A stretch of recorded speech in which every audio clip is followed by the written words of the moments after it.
বইয়ে লেখা থাকে না। ইতিহাস কখনো কখনো প্রশ্ন তোলে, বিতর্ক সৃষ্টি করে।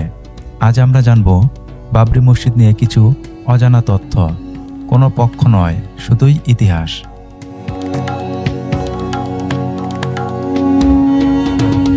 বাবরি মসজিদ নির্মিত হয় 1528 খ্রিস্টাব্দে। জনপ্রিয় বিশ্বাস অনুযায়ী এটি মুঘল সম্রাট বাবরের নামে পরিচিত হলেও অনেক ইতিহাসবিদের মতে নির্মাণ কাজ করেছিলেন তার সেনাপতি মীর বাকি।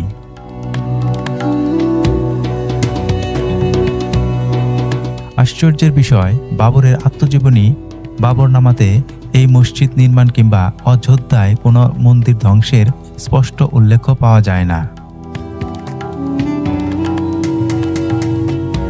1857 সালের পর ব্রিটিশ প্রশাসন ধর্মীয় উত্তেজনা এড়াতে এক অদ্ভুত সিদ্ধান্ত নেয়।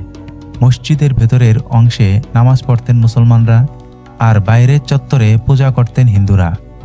এই বিভাজনের জন্য বসানো হয় লোহার রেলিং, যা বহু বছর ধরে বিরোধের নীরব সাক্ষী হয়েছিল। 1949 সালের এক রাতে মসজিদের ভেতরে রামলালার মূর্তি স্থাপিত হয়। এরপর সরকার পুরো এলাকা সিল করে দেয়। এই ঘটনার মাধ্যমেই বাবরি মসজিদ নতুন করে বিতর্ক ও ভয়ঙ্কর মোড় নেয়। পরবর্তীতে প্রত্নতাত্ত্বিক খনন হয়, কিছু তথ্য সামনে আসে, কিন্তু সেই তথ্যের ব্যাখ্যা নিয়ে বিশেষজ্ঞদের মধ্যে আজও একমত হতে দেখা যায় না।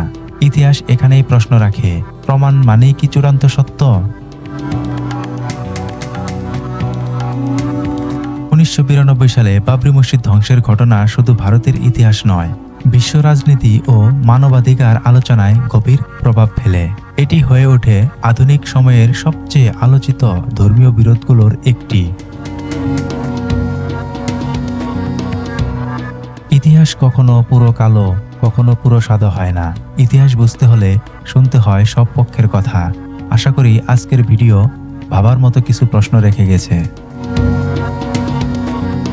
ভিডিওটি ভালো লাগলে লাইক দিন, শেয়ার করুন, আর ইতিহাস ভিত্তিক আরও ভিডিও পেতে চ্যানেলটি সাবস্ক্রাইব করুন।